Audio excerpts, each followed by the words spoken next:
I just started reading G.I. Joe, A Real American Hero, the Marvel series, and I thought that as I read the books, I would document and review them one by one as I read them to create kind of a video diary of my, um, of my experience reading the series. I thought that might be kind of fun. Try it out. I don't know how long the series will go. It depends how interested I stay in doing it. But for now, I read the first issue and I'm gonna go ahead and talk about it as well as show the interior. So G.I. Joe: A Real American Hero was number one was published by Marvel in 1982, June 1982 to be exact, and it followed the toy line that was issued by Hasbro in 1982, a little bit earlier that year.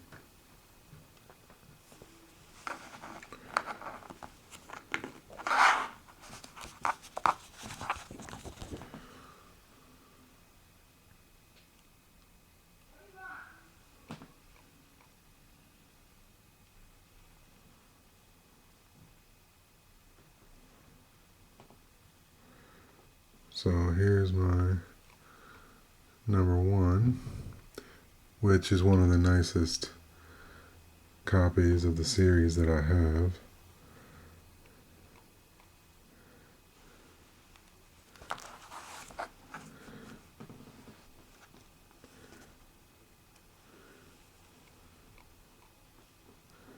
Here on the cover you have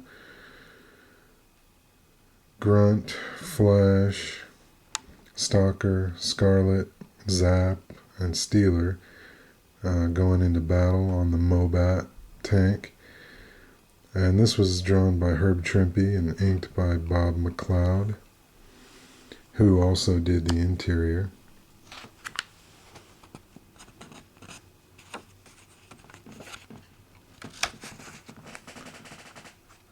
Then you have on the inside front cover you have a G.I. Joe weapons profile of the HAL laser.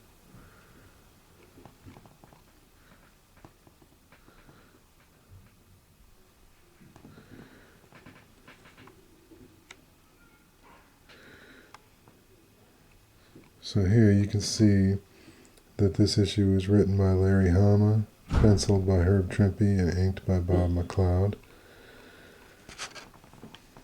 The issue title is Operation Lady Doomsday.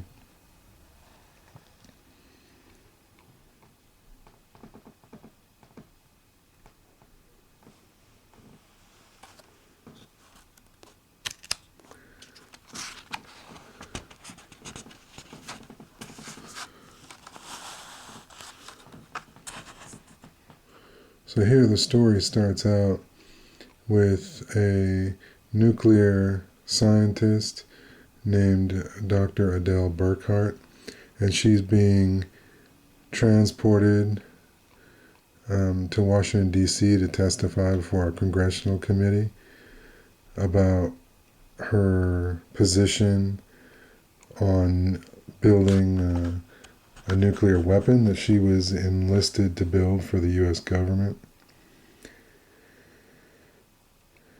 And as you can see here, there's Secret Service all around her, protecting her. And she's giving a press conference aboard the train.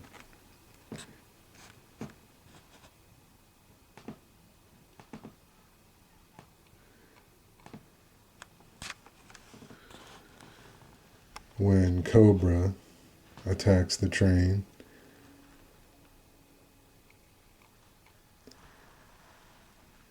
with the intention of kidnapping Dr. Burkhart. There's the first appearance of the Baroness. Her and a couple other soldiers were pretending to be journalists. so that they could kidnap the doctor. So they do succeed in kidnapping Dr. Burkhart and proceed to evacuate her from the train.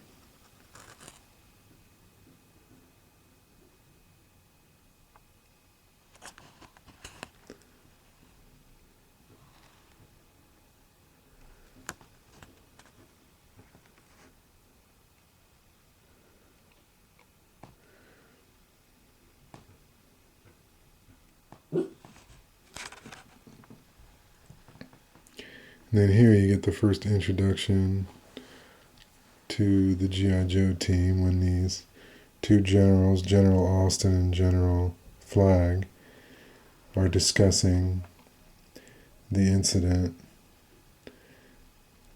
and, discussing how to handle the situation. And they decide to call in the counter-terrorist group, G.I. Joe, to handle the crisis.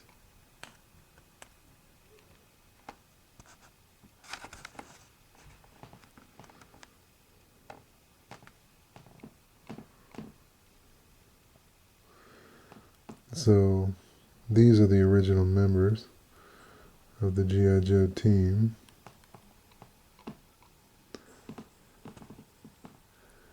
Minus the one name there, Shooter. That's just a running gag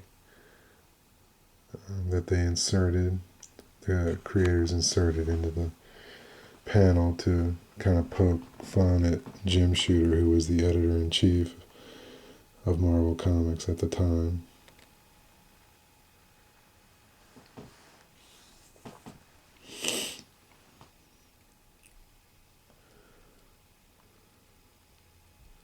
So then you have Clutch escorting Hawk to G.I. Joe headquarters. So you're introduced to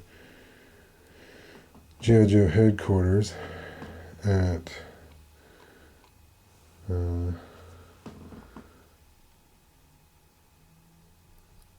Fort Wadsworth, I believe. Yeah. And this is in New Jersey.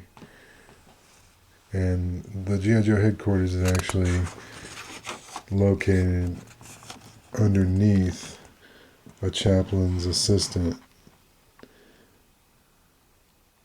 headquarters.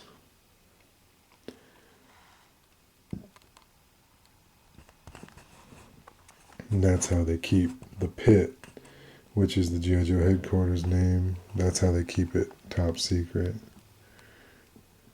because no one knows it's there. There's Hawk taking a look at the training floor. Various G.I. Joes are doing some training, exercises, and so forth.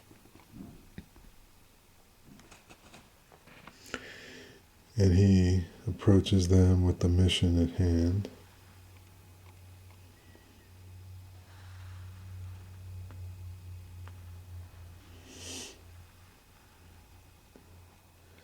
As you can see, it's pretty nice artwork by Herb Trimpe and Bob McLeod.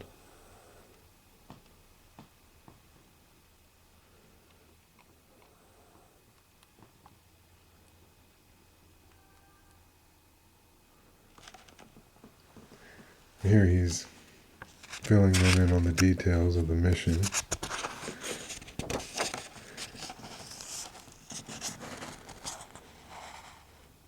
They know that they have to raid this island and free the hostage, which is Dr. Burkhart, from a Cobra fortress.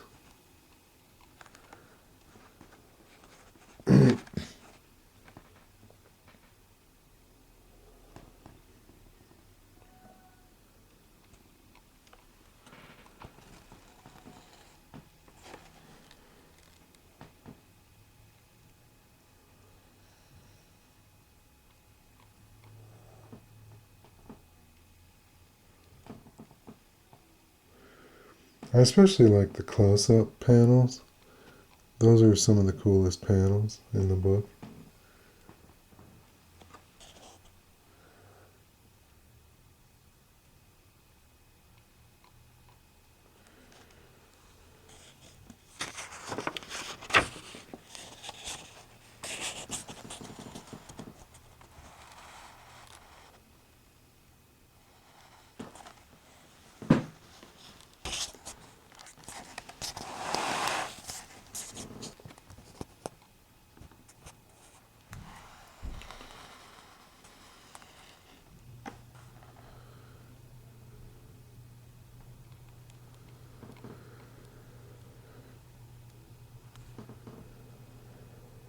That was a standard Cobra like greeting of Cobra Commander in the early issues. Kind of a Heil Hitler homage.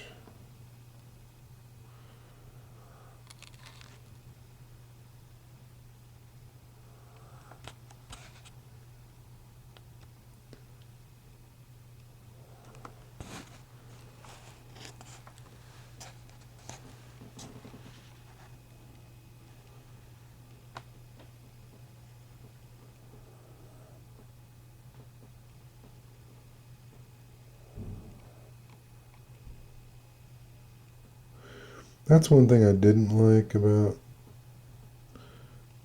the art in this book is that the Cobra soldiers had red handkerchiefs on their face.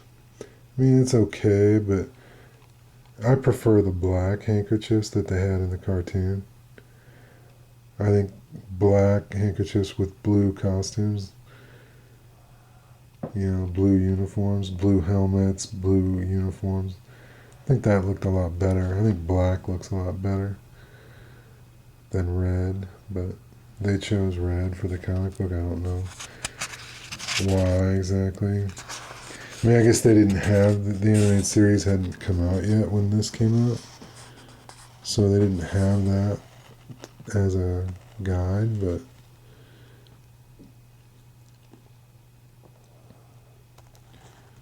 But even the toy, the action figure for the Cobra Soldier had a black handkerchief. So they did.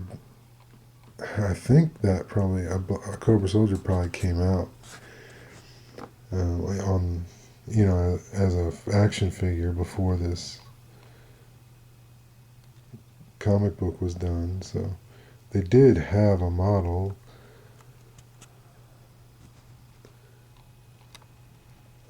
To go by, but for whatever reason they decided to do it a little different in the comic. Now here, G.I. Joe's already invaded. They've already launched their invasion of the island and taken out the first wave of Cobra troops that were sent to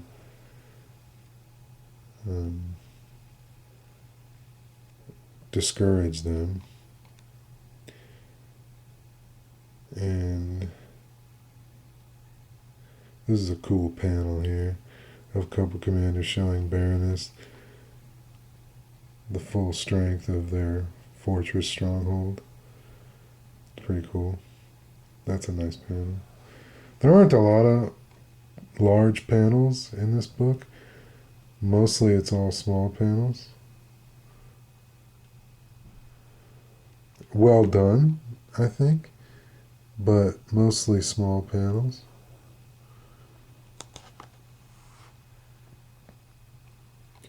Would have been cool if there were more large panels in the book.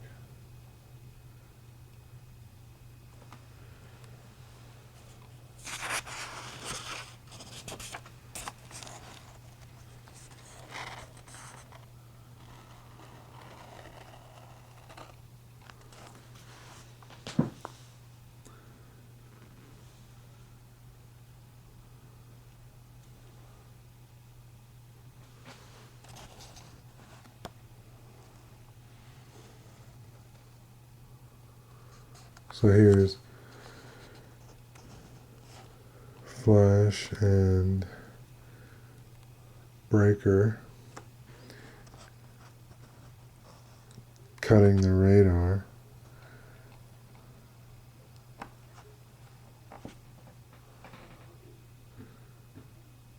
And here Scarlet and Snake Eyes are scaling the castle. Their job's to get in and blow up the generator.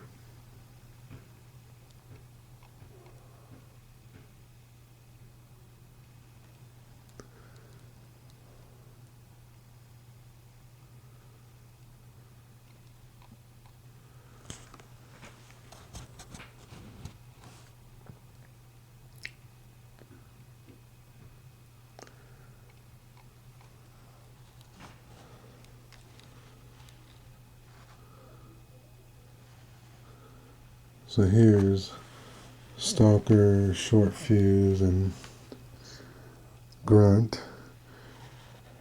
They've advanced to the airfield, and their job is to take out the airfield.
So here, Stalker's unit meets up with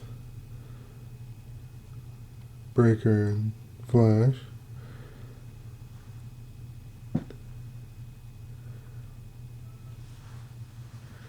Now they're supposed to move on.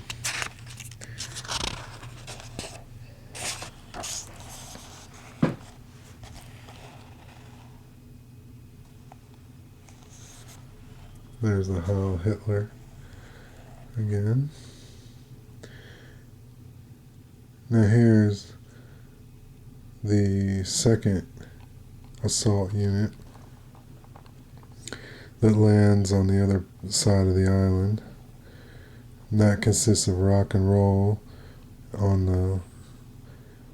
the Ram cycle, a Hawk, Steeler, and Zap on the Mobat, and then Clutch and Grand Slam in the Vamp Jeep.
when they get to the village, they find out that all the villagers have been slaughtered by Cobra.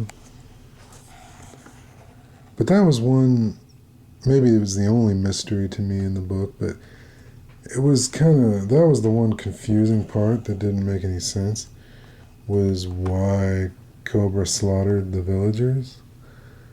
I didn't get that.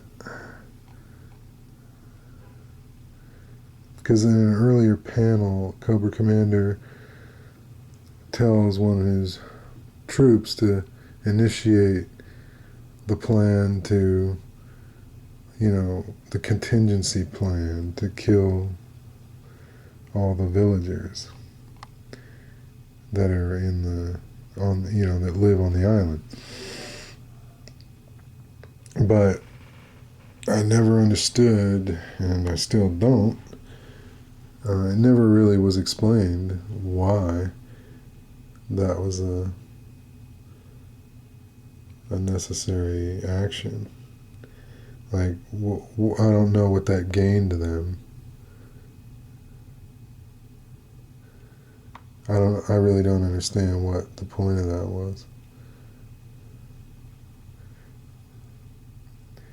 But anyway, so Dr. Burkhart is sent out by convoy to escape to the airport, apparently. But when the G.I. Joe team attempts a rescue of her, she turns out to be the Baroness. So it turns out that Cobra Commander sent out a decoy Dr. Burkhart. And that was another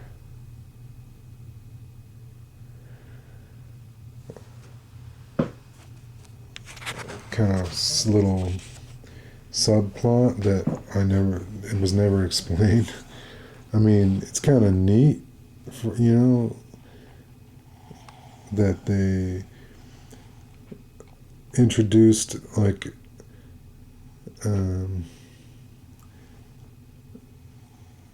a little hint of something that would become kind of a prevalent theme in G.I. Joe storytelling, was deception and like Cobra agents disguising themselves as other people. So I understand that. That's kind of neat. In this era, took place this is the early 80s. Espionage and spy themes were very popular, so I get why they'd want to insert some of those themes in their storytelling. But I think it has to serve the story. It has to be of some value to the story, and in that case, it really wasn't. That was another thing in another little part of the story that didn't make any sense. His plan, Cobra Commander's plan, as he later divulges, is to, lure the whole G.I. Joe team into the fortress.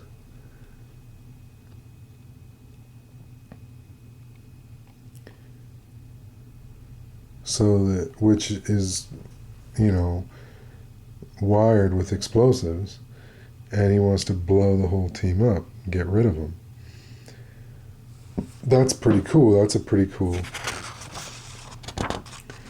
plot. But, those two little sub stories where he has the villagers that live on the island eliminated, and then he sends out Baroness disguised as Dr. Burkhart. I don't know. I mean, I guess that distracted part of the G.I. Joe team from being, from invading the actual stronghold itself. But his whole plan is to get them all there. So I don't know why he would do anything that would delay them all being there or prevent them all from being there, by going after, like, the doctor, Because if he sends Baroness out disguised as Dr. Burkhart, some of the G.I. Joes are going to go after her and attempt a rescue, and they're not going to do what he really wants them to do, which is invade the fortress. Yeah? So that he can blow them all up. So there was a couple of things that were, amiss in the storytelling aspect of this first issue. There's where the castle does explode. And of course you saw in that earlier panel that Cobra Commander and Baroness escaped through that panel in the floor where you saw his blood. The blood from his wound was on the floor there.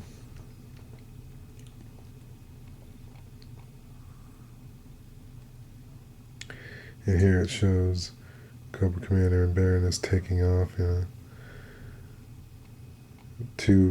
a two-man little propeller airplane.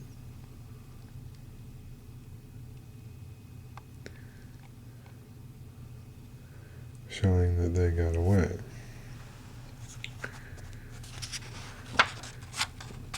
Here's a schematic diagram, whatever, of the pit, the G.I. Joe Command Center. That's nothing too outstanding. And then there's another story in the book called Hot Potato, and it's not a very interesting story at all. The artwork's kind of terrible, so I'm not even going to bother to show that.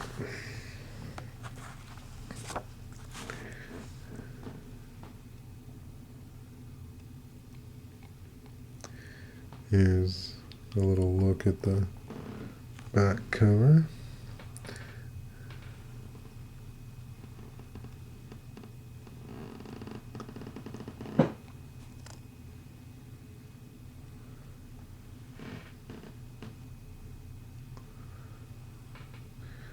It's really white. This book's probably a 9.2, maybe 9.4. Like I said, it's one of my nicer G.I. Joe books. So that's the first issue. Overall, I liked it. It's a good issue. But like I said, there were a couple little story threads that were kind of confusing and pointless, I think, in my opinion. But overall, I mean, the writing was good by Larry Hama, very realistic, like military terminology, and you could tell he has a firm grasp on military philosophy and point of view.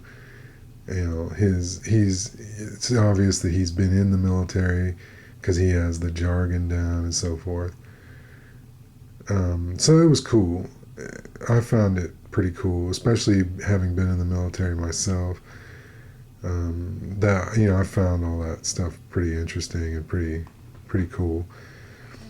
And the artwork, of course, I thought was really good too, by Herb Trimpe and Bob McLeod. The war genre is probably Herb Trimpe's best genre as far as his penciling goes. So, definitely looking forward to the next issue.